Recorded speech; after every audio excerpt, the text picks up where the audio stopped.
What's up, everybody? Welcome back to the channel. It's your boy Kangaroo Black coming back once again with the morning after or the day after, whatever you want to call it, the day after my Alabama Crimson Tide beat the brakes off those Tennessee Volunteers, a team who supposedly had the #1 scoring offense in the nation and the #1 sack defense in all the SEC, and probably the nation at that too, but not against Alabama. That's all I'm saying. My Alabama Crimson Tide is just that good, okay? Now, I can't do this like I usually do it. I ain't got my copious notes. I got a little stuff wrote down on a napkin, but we just gonna talk about these games, you know what I'm saying? And, hey, it is what it is, baby. So when I get home next week, I'll be in my humble abode and we can do this as usual. But anyway, on Friday night, #2, Miami lost to unranked Louisville, and I loved every damn minute of it. Carson Beck out there throwing pick after pick after pick. I know they said 4 in the stat line, but it was really 5. It was really 5 because that daggone roughing the passer call was weak as hell. I mean, dude just softly laid on him a little bit. But I didn't think that calls for a roughing the passer call, but Carson Beck was horrible in that game. Louisville did what they had to do to win. So, shout out to them Louisville Cardinals. Mario Cristobal, go back to the drawing board and try it again. I still think Miami will probably win the ACC. Now, Louisville and Georgia Tech might have a little bit to say about that. All right? Louisville is a good team. They only got 1 loss. Georgia Tech, 7-0. 7-0. I mean, when was the last time this happened with Georgia Tech to go 7-0? But hey, it is what it is. But Miami Hurricanes, I'm glad you lost. And I'll tell you again, I hate that freaking duck. And yes, it is a duck. I don't care what you say, okay? I don't like you, Miami.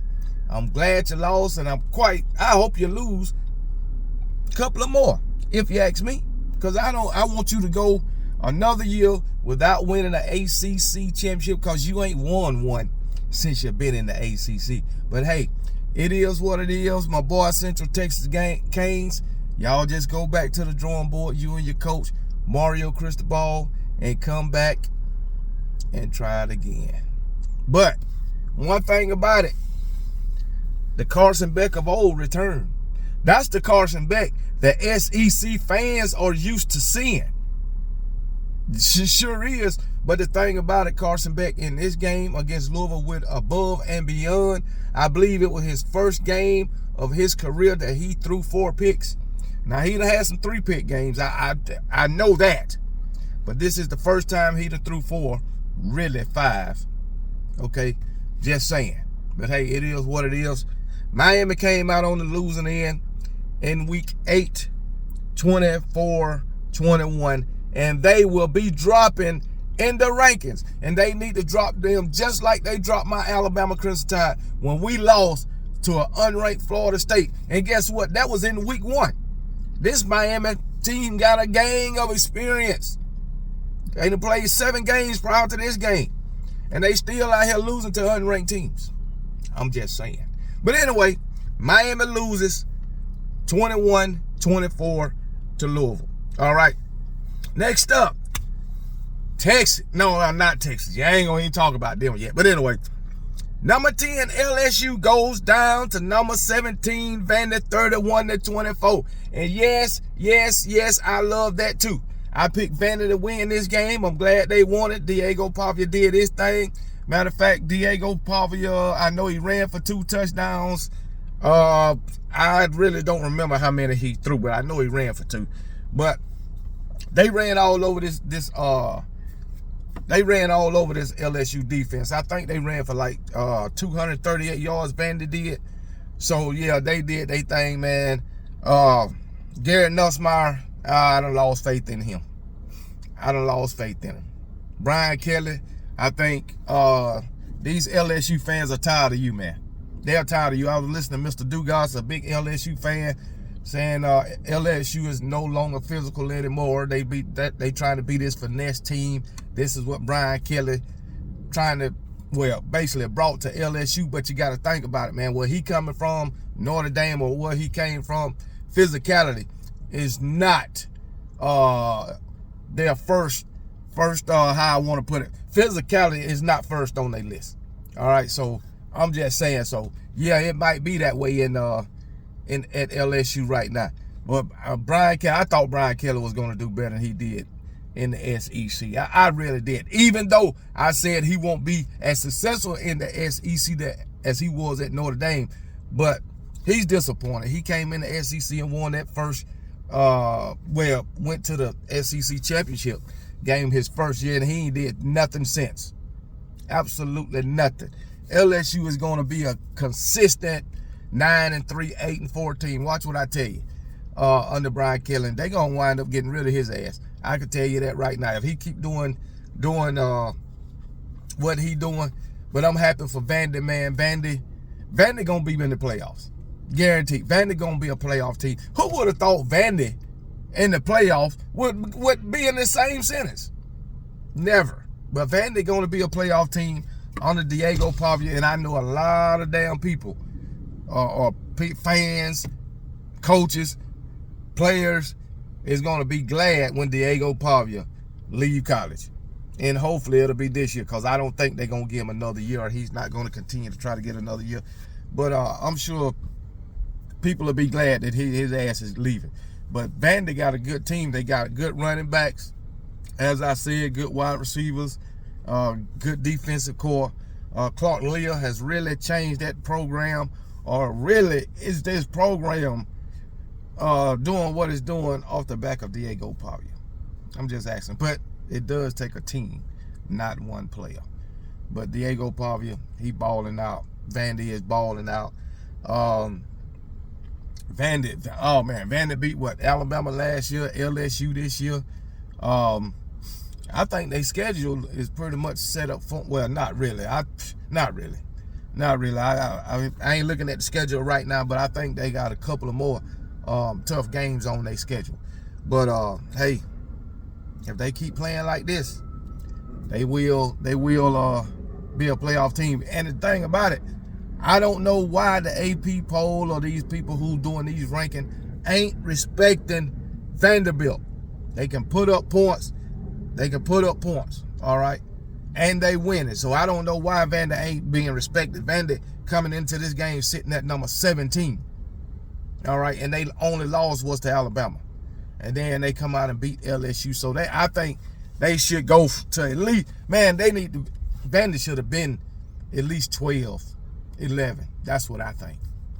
So Vandy ain't getting no respect, really, not to be at 17 coming into this game. But anyway, but they did fall in the rankings after they lost to Alabama. So hey, it is what it is. But anyway, Vanderbilt beats LSU 31-24. Number 17, Vanderbilt beat number 10, LSU.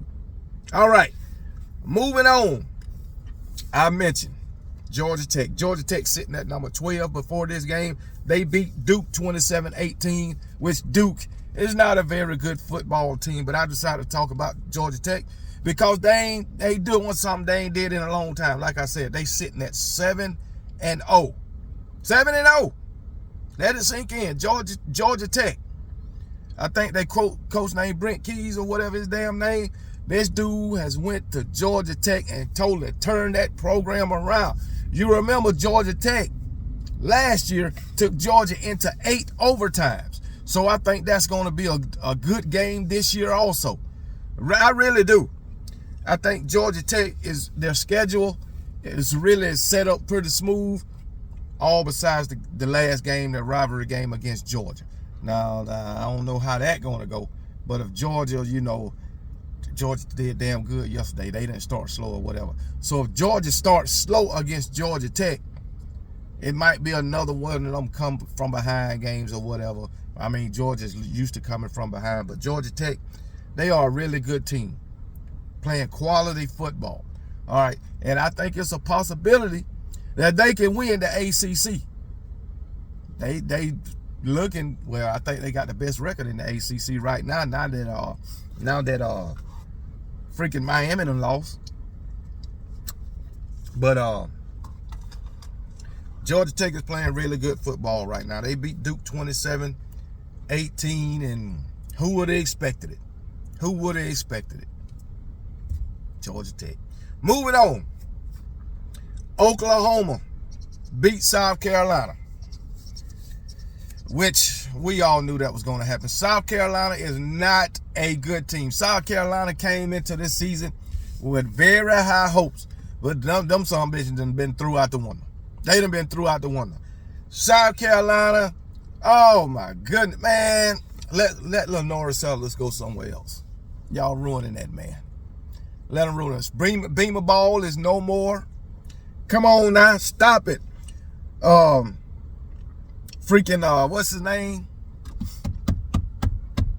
Fuck, I done forgot his name. But anyway, that quarterback for Oklahoma. Y'all know his name. John Mateer, quarterback from Oklahoma. Hey, he didn't do too much yesterday, but he did enough. He did enough. Post South Carolina. I just feel bad about them. I just feel bad about South Carolina. Shout out to Oklahoma. Oklahoma is a good team. I think Oklahoma only got one loss. Yeah, they only got one loss on the season. That is against Texas. All right, from last week. I don't know how that happened. It was just a bad game for Oklahoma and that Oklahoma defense. But Oklahoma got a good team. They still got to face my Alabama Crimson Tide, which we all know how they're going to end up. We got South Carolina this coming up week. We all know how that gonna end up. This will be South Carolina's homecoming, and they gonna take a L on homecoming. Alabama got to go on the road to South Carolina. You know about our road woes, but hopefully this season they are gone. We done won we won a road game against Georgia. That was big. All right. I think we got another SEC win on the road, I believe. But we got a couple of more road games. We got to go to Auburn, but we go to South Carolina on Saturday. We're gonna whoop that ass. South Carolina ain't good. Shane Beamer, you better watch your fucking job. You might be on the hot seat.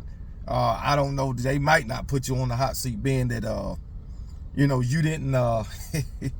You had a good season last season, and this typical of Shane Beamer. He'll have a good season. Next season, straight garbage. That's typical of Shane Beamer. It is what it is. So John Mateer, man, glad to see you playing better than you did last week.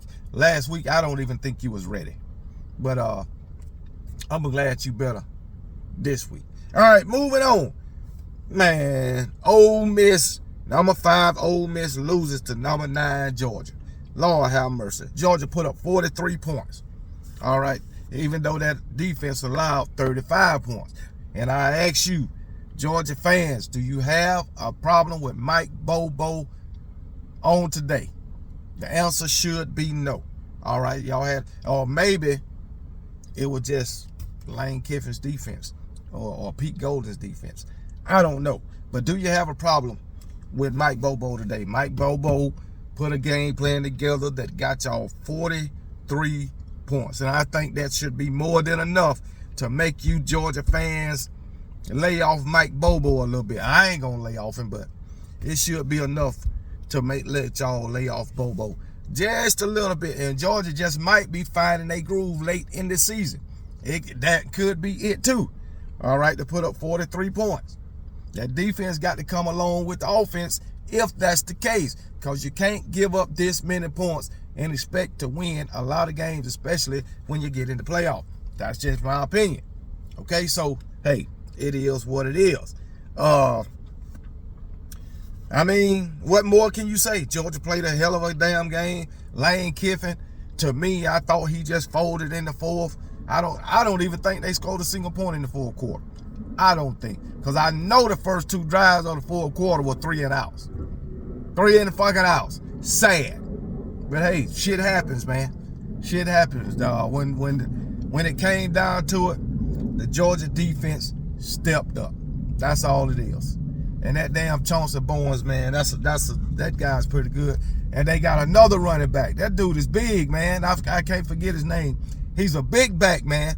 3rd down yardage, especially like 3rd and 3, 3rd and 2. He's hard to stop. He's hard to stop it. I don't know if he's number 2 to Chauncey Barnes, not Chauncey Barnes, but you got Nate Frazier, Chauncey Barnes. He was probably their third back.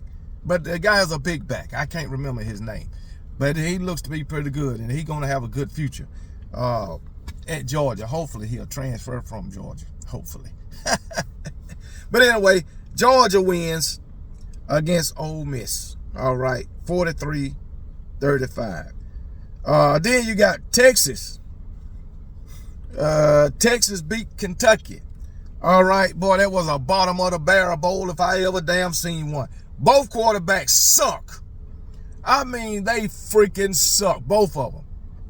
16-13. I don't even know how Texas is ranked. I ain't gonna lie, they are terrible. They came into this game ranked 21. They are terrible. I know they got that ranking because they fell out the rankings. They beat Oklahoma. They put them back in the rankings at 21. Why? Texas is a terrible team. They don't deserve to be ranked. Arch Manning, he had a great game against Oklahoma, and then he looked worse than he did before Oklahoma on yesterday. Both quarterbacks was freaking terrible. Lord have mercy. Don't make no damn sense. But it is what it is. Texas get the win. Ain't too much to talk about that game because ain't too much happened in the damn game, 16-13. And I ain't going to even say it was a defensive game. The freaking offenses just suck. That's what it was. The offense sucked for both teams. We know Kentucky is not very good. And if Texas was the team that people thought they was going to be, which we all know they ain't by now, but if they was that team, even though a resemblance of the team people thought they could be, no, Texas. No, Texas is terrible. They don't deserve to be ranked. Arch Manning ain't a good quarterback. He is not. I don't give a damn how you put it. He'll impress in some games, like the smaller programs. Yeah, it was a one-off against Oklahoma. The guy is not good. That's just what it is. That's just what it is. And like I said, this Texas team is nowhere near what people thought they was. Beating this Kentucky team by only 3 points, scoring only 16 points against this Kentucky team. Arch Manning, all the hype surrounding him, and he couldn't even throw a freaking touchdown. That's sad, to tell you the truth. But Texas get the win, 16-13. Terrible. Anyway, Texas Tech took their first loss on yesterday to Arizona State, which came as a surprise to everybody. They lost 26-22, so Texas Tech will fall in the rankings. All right, I think they was ranked at number 7. Not today you won't be, I'll tell you that right now. Now, this is an Arizona State team that lost to a terrible Mississippi State team. I would like for you to know that. So, hey, I just thought I'd throw that score out there because I didn't watch a lick of that game. Didn't see nothing out of it. But Texas Tech, being that they was ranked number 7, they lost to Arizona State. Arizona State lost to Mississippi State. I just want y'all to know that. But anyway, and Arizona State was unranked. Last but not least, Auburn loses again. Loses again to Missouri. 23-17 in overtime. You got to score points in overtime if you expect to win, Auburn. And that you did not do. Didn't score a single point. Auburn is a terrible team. I just want y'all to know that. I don't know why Missouri had such a tough time with these Auburn Tigers.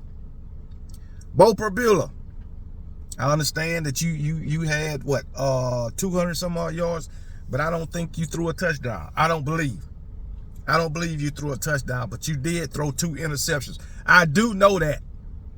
And Auburn's Jackson Arnold didn't throw a touchdown either. Not a one. Sad. Both quarterbacks, 0 touchdowns, 3 interceptions between them. But Bo Perbula, he had 2. Jackson Arnold had 1. All right. Hugh Freeze once again get his press conference talking about they can't find ways to win and they always find ways to lose and the same old freaking speech. Man, do y'all know? I read something saying that Auburn's boosters, they are good with Hugh Freeze because Auburn really didn't lose 5 games or however many they lost. This was before the game yesterday. They really only lost 2 games. I think they had lost 4 games coming into this game. Now it's 5. But anyway, it was saying that 2 of the losses, Georgia and somebody else. Georgia and somebody else. They really didn't lose those 2 games. It was the refs. So they cool with Hugh Freeze because they really didn't lose those games. Only reason they got L in the L column was because of the ref. It was against Georgia and somebody else. I can't think of the other team, but it wasn't the refs. You refs miss call in every game, or they'll make a bad call in every game. It wasn't the refs. I know against Georgia, it was Hugh Freeze and that team. They just gave up after a call didn't go their way at the end of the half. That's all that was. They gave the fuck up, like they didn't want to play no more, and that's the mentality that Hugh Freeze took to Auburn. That's it. And then for you to get in overtime and not to score a freaking point, that is freaking terrible. That's terrible. And you got the ball first, I believe, Auburn. And then all freaking Missouri had to do was kick a fucking field goal. Because you didn't score a single damn point. Not even a field goal, and then you get the ball at the 25-yard line. But hey, it is what it is. It be that way sometime. That's all it is. But now let me talk about my Alabama Crimson Tide. All right. Only allowed 20 points to the #1 scoring offense in the nation. 0 sacks to the #1 sack defense in the SEC. Tennessee came into this game with 26 sacks on the season, averaging a little over 4 sacks per game. My Alabama Crimson Tide offensive line didn't allow a sack. Plus, my quarterback Ty Simpson did a little maneuvering also. I just want y'all to know that. You know what I'm saying? So,